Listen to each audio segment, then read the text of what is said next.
لا أفهم من أين جاءت البسوس بفكرة تجهيز الجليلة من الشام. بالعكس، نحن رأيناها فكرة صائبة. ربما كنت لا تعرف الملابس الشامية وحسن صناعتها. أنا الذي أعرف الملابس الشامية. البسوس لا تجعلنا نلبس إلا الدمقس. هل جربت الدمقس؟ لا شك أنه يليق بك. محبة البسوس للأقمشة الشامية هي التي جعلتها تصر على تجهيز ابنة أختها من الشام. هل سأظل أشرب وحدي؟ أين امرؤ القيس بن أبان؟ لما لم يأتي؟ هيا اذهبي وناده ليشرب مع ضيفنا. إلهي، هذه تبقى معي. ألم تجد غيرها لترسلها في طلب ما اسمه؟ ولكن قد تكون سيدتي في حاجة إلي.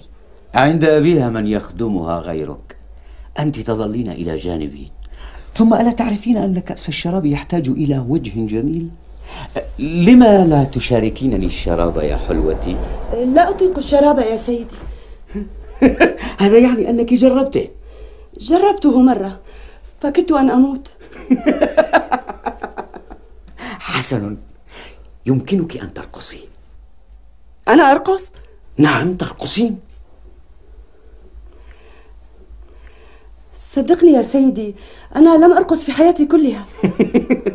هذا لأنك لم تسهري في حياتك كلها مع الوزير نبهان وزير التبع اليماني. نحن قبلنا وجودها لمجالستك، لكننا لا نقبل أن ترقص في وجودنا. ولكن الجواري وجدنا لتلبية طلباتنا، وأنا أريدها أن تجالسني وترقص لي، وسترقص شاءت أم أبت.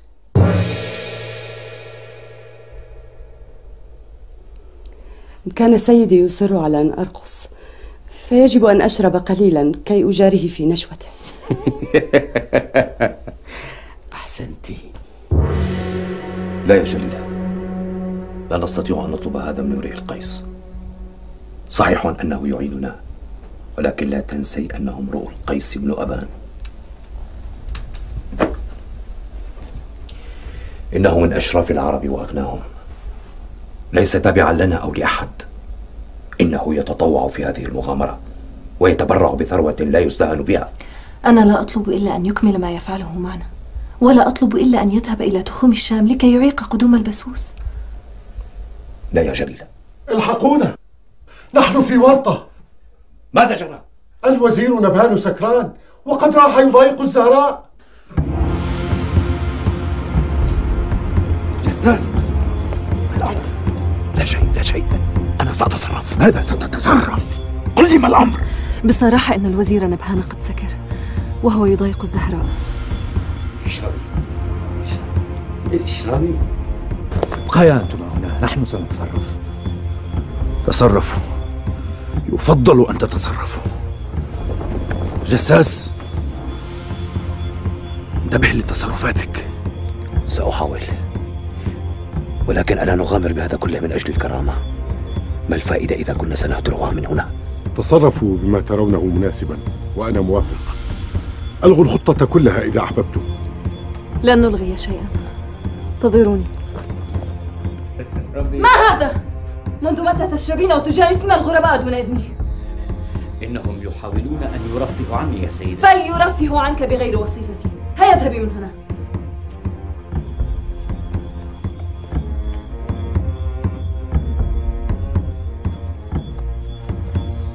أفسدت علي سهرتي.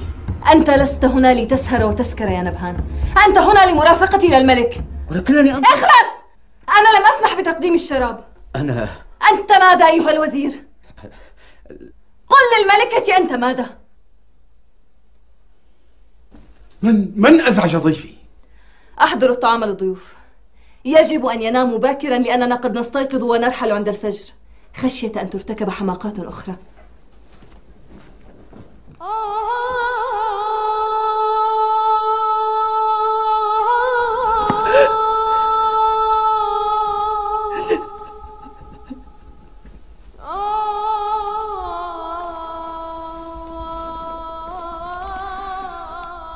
تبكين الإهانة أليس كذلك؟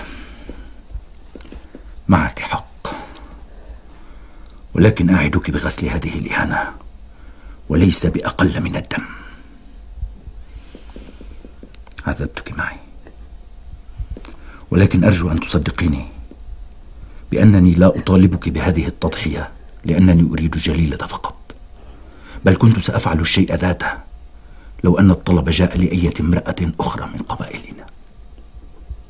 لم أعد أستطيع المتابعة.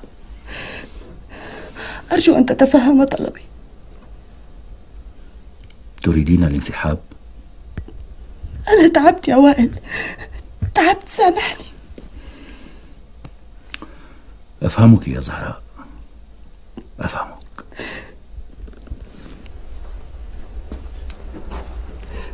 وائل، هل أنت غاضب مني؟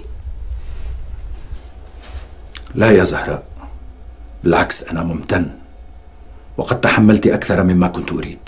أكثر من مرة خطر لي أن أقلب الشراب على رأسي، ولكنني خشيت أن تغضب مني. وأنا كنت على وشك أن أدحرج رأسه لولا خوفي من أنني سأورط الجميع في ورطة ليسوا مستعدين لها.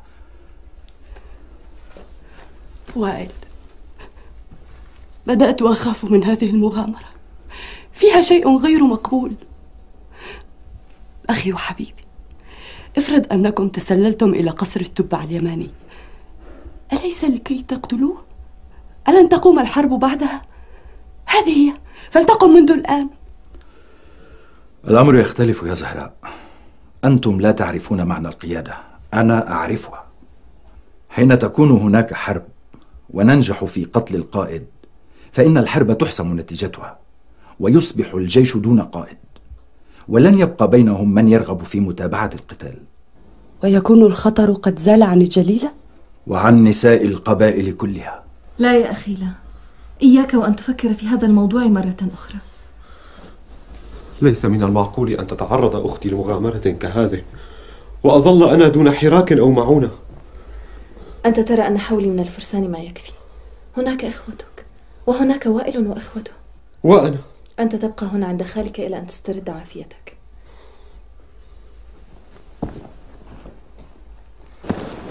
وأين سأجد سالما وهمام؟ إن لم تجدهما في المضارب فسيكونان في إحدى الحنات. المهم أن توضح الأمر لهمام. اعتمد علي، وإذا سأل عني صاحبكم لا تقلق، أفهمته الجليلة بأنك مجرد تاجر. حسنا.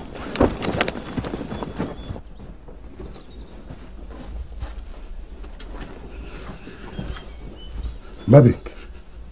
الجليلة طلبت أن ننقذها، أخشى أن ينزعج.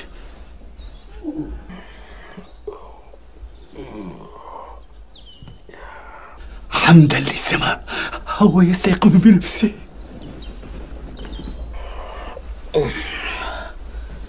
ما الأمر؟ الجليلة تريدك أن تستيقظ، لعلها تريد أن ترحلوا. هل عادت البسوس؟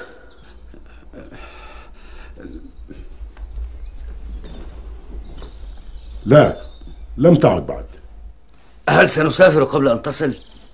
أكان من الضروري إرسالها إلى الشام؟ إلى متى نستطيع الانتظار؟ نحن اجتهدنا وحضرتكم لم تمانعوا حين قلنا لكم ذلك فور وصولكم. لم أكن أظن أن الشام بعيدة بهذا القدر. نحن نستطيع تجهيز ابنتنا بأنفسنا إن كنتم لا تستطيعون انتظار عودة البسوس. مع أنني أتمنى الالتقاء بالبسوس هنا، إلا أنني لا أستطيع المغامرة. سيغضب الملك حتما إذا انتظرنا أكثر من ذلك. إذا كنت لا تستطيع انتظار عودة البسوس فأنا أجهزها من مالي الخاص وأسفرها في الوقت الذي تشاء. كل شيء جاهز. نستطيع أن نتحرك. يفضل أن نتحرك غدا. تفهمت مع خالي ومع أبيك.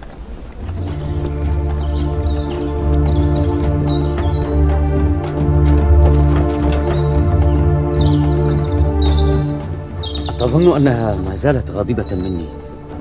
لا أدري، سنتركك تتفاهم معه.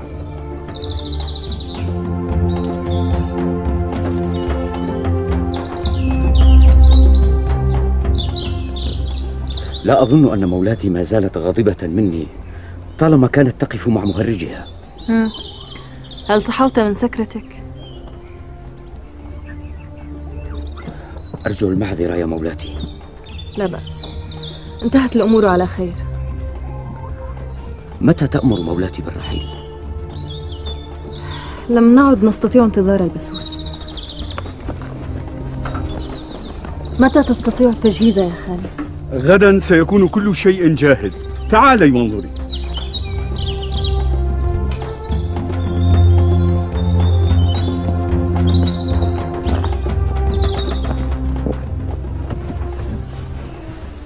هل هذا كاف؟ كل هذا جهاز الجليلة؟ ألا تستحق الجليلة جهازا كهذا؟ أرجو المعذرة، لم أقصد ذلك، ولكن هذا كثير جدا. ولم الصناديق كبيرة بهذا القدر؟ لكي تتسع للجهاز؟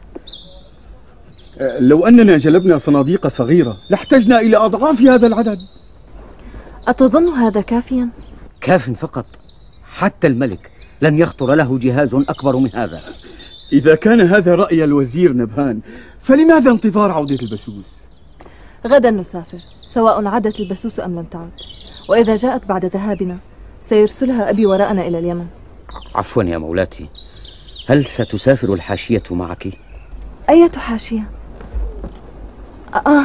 تقصد... نعم، لقد صرفت السائس، لا أرى له أي ضرورة. الخصي والمهرج فقط سيذهبان معي. والوصيفة؟ لا، الوصيفة لن تذهب. ربما لم تكن هناك حاجة إليهم كلهم يا مولاتي. أنا أقدر الحاجة، وحين نصل يتصرف الملك بما يراه مناسبا. أبي، تستطيع أن تذهب إلى الحمى. أنا والوزير نبهان سنذهب من هنا. وبقية الحامية؟ أرسل أحد رجالك يذهب بها إلى حيث نلاقيها في الطريق. صدقيني يا سيدتي، لن يتأخر تجار